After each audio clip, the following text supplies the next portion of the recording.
2 hours is on that DVD. Please take them home, all your friends. So, that's the 4 keys. What I'll talk about now is this course in relation to those 4 keys, okay? The swim. Ironman Lake Placid, Mirror Lake, called Mirror Lake for a reason. This will be your fastest Ironman swim, save for the soon-to-become Ironman New York / get really sick in the Hudson. This will be your fastest swim ever in an Ironman. What you see before you right here is pretty much the Ironman course. Out on the right, cross over, all the way back in. Much nicer buoys on race day. Some scenic fog over the water. And 2,800 other people. Right there. So on race morning, key things to think about. Do your thing in transition.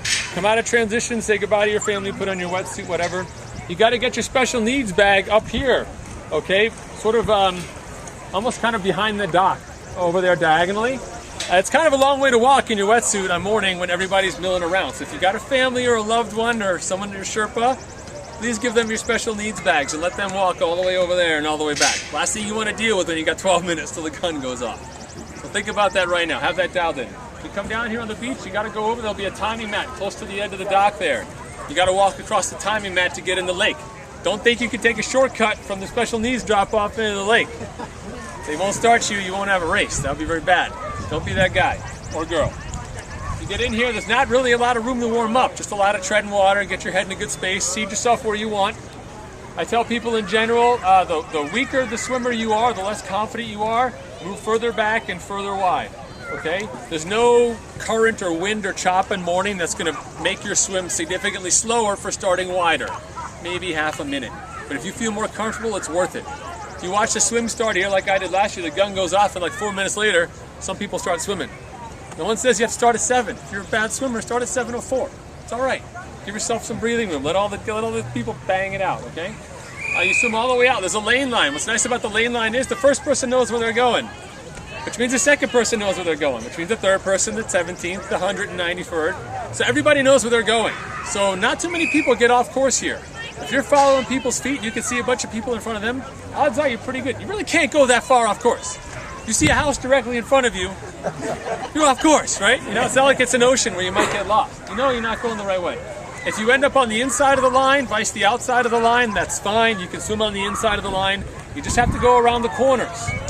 If you lose your cap while you're swimming, that's okay. You just have to start with your cap on. Don't try and go back and get your cap. Like stuff down your suit. Don't worry about it. Just keep going. It doesn't really thin out until the first turn, and it thins out even more on the second loop, okay? No swim is as long as the first leg out in an Ironman. That will take you mentally like 45 minutes. Coming back in will take you about 20. And lap 2 gets shorter, okay? So mentally, no, it takes you forever.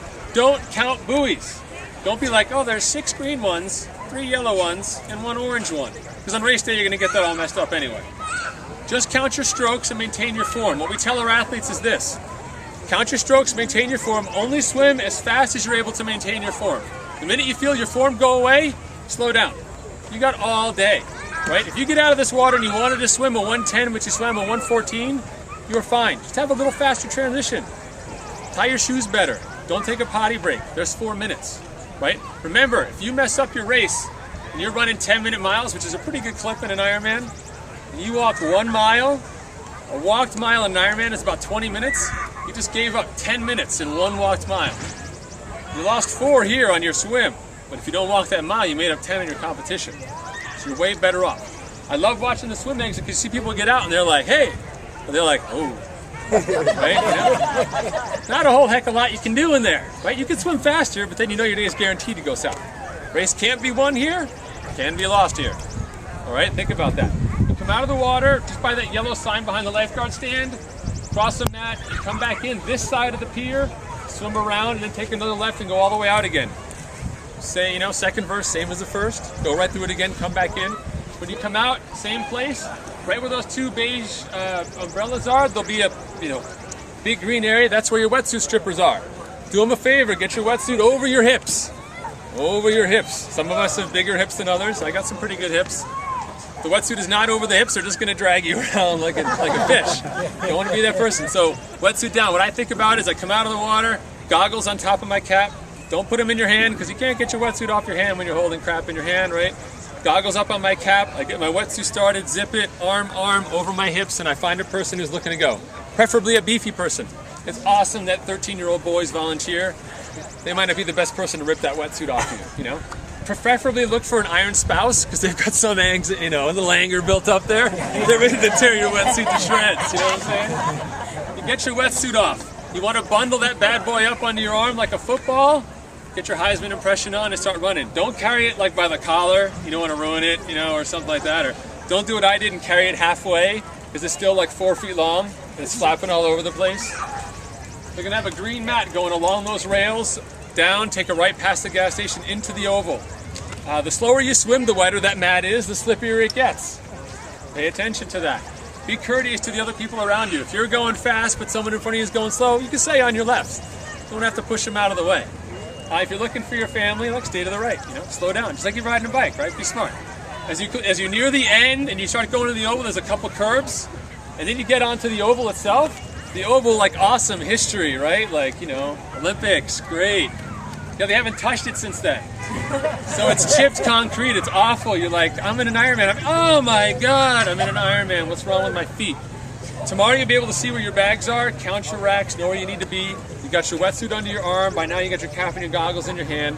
You run into your rack. There'll be volunteers there to help you out. Know your number.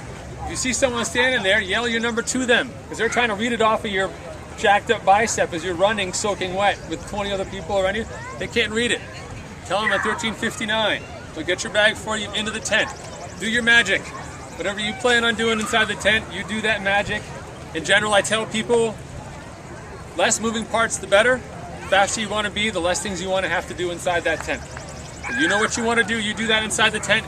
You go out the back of the tent and you have to run all the way down the oval, past all the bikes, take a left and enter the back side of the oval and run all the way back in, wherever your bike is, okay? You're going to grab your bike and you're going to run or move quickly to the bike mountain line. I'm going in this much detail because this is a tricky transition. Bike mountain line. You go from this beautiful oval to this bike mountain line that is like 10 feet wide, right? And it starts to go downhill, and after 40 feet, it takes a 178-degree turn with dirt, right?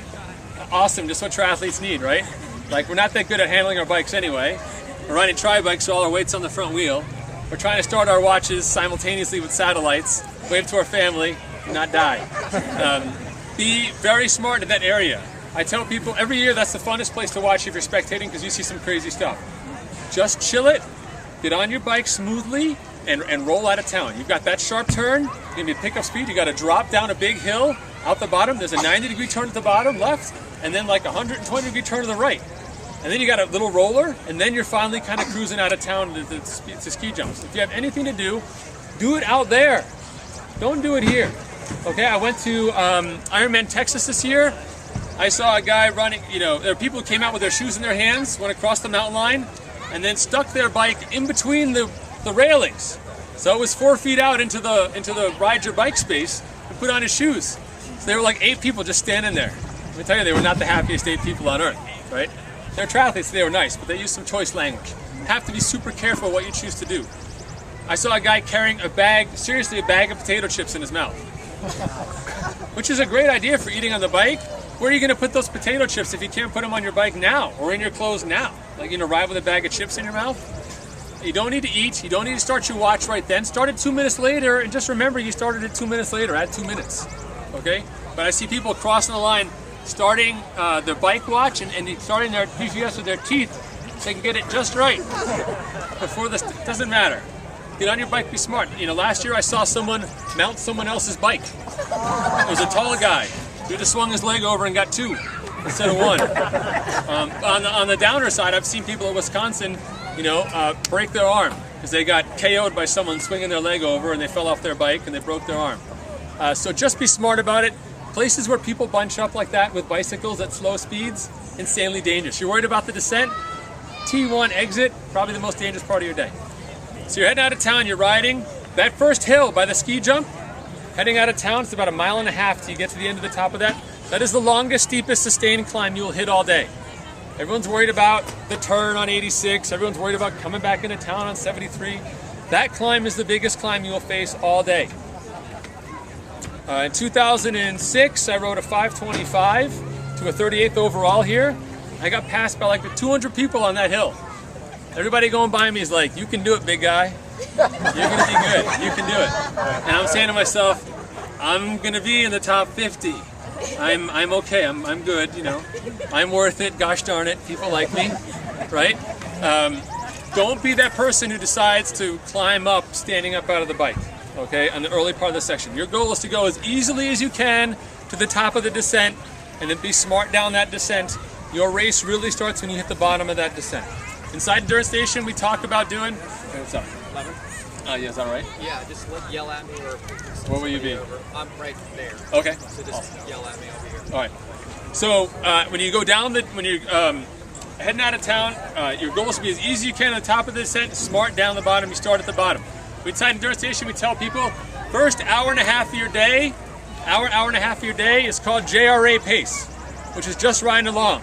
Which is if you and I decided we were going to go for a ride and we show up and we're all talking and chit-chatting, that's your pace for the first hour and a half of your day. If you're a 20-mile-an-hour kind of person, that means your race day doesn't really start until you're taking that right-hand turn after the out and back to Ausable Forks to come back into town, okay? Right about that space, about mile 38 on your day, okay? If you start racing before that point in time, this course will come back to haunt you. If you go back and look at the results, because it's not like we spend extra hours every night looking at the results from last year over and over and over again. I don't even know these people, right? But look at Jimmy, he had a tough day.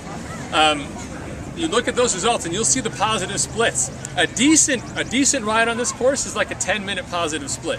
Winds pick up over the course of the day, things get harder, it gets warmer, right? A bad ride on this course is like a 20-minute positive split or worse, okay? So think about that for this course. The keys for riding this course: easy out of town, right? Good fast descent. Everyone's worried about the descent. If you drove in town the last 3 days, you saw all the patching and the rocks and everything, and you're like, good God, what are these people thinking? The roads are already bad, and they just scattered asphalt everywhere. That'll be awesome. It's actually pretty good. I've ridden on it. It's not that bad. The shoulder is actually kind of worse because it's got all that junk on it. But the descent's not that bad on race day because you got about 20 to 30 people in front of you. And you could key off of them. You could be like, he's got a good line, she does not have a good line. He's all right, he is not all right. You can use those people as your guide to get you down the course. Looking at it by yourself, you got to figure out it's a little hard, but on race day it's a lot easier, okay? If you're feeling not so great about the descent, use your body language to communicate that to the people who are hurtling at like 80 kilometers an hour down that hill. They can't really talk to you, right? They might say on their left, but you will never hear it.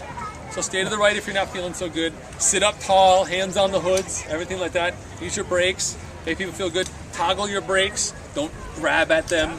Use your body to slow yourself down, very smart. The only thing I want to say about descending technique here, two things.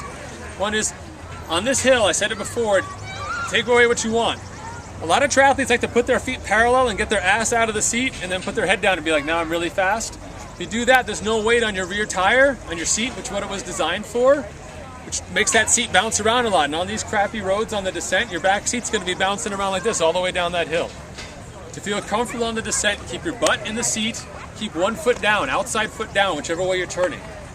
I descend, I don't touch the brakes, okay? 52, 55 miles an hour, don't touch the brakes. Riding down the hill, in my aero bars, 1 foot down, and when I want to turn, I just use my knee. I want to go to the right, my right knee goes out, and I lean to the right. I want to go to the left, left knee goes out, I lean to the left. That's all I need to do. I am not at 46 miles an hour trying to turn the front of my bicycle. Bad idea, okay? If you're not comfortable descending, start using your brakes early. Don't wait until you hit 48 miles an hour to decide you don't like 48 miles an hour. That's tough, okay? People try and do stuff like, I'm gonna grab the top tube with my knees and slow myself down. I'll be safe like this. Does this really look safe right now? Does this look safe to you? How stable, how long can I stand like this? Not safe. Get your butt back down in the seat, sit up nice and tall, arms straight, hands loose on the bars, deep breaths, keep yourself calm. The race cannot be won on that descent, but it can be lost. Hey, all you new folks, if you don't have a DVD, are there any DVDs back there? Still? Please pass out those DVDs. I don't know if I have any more in the box.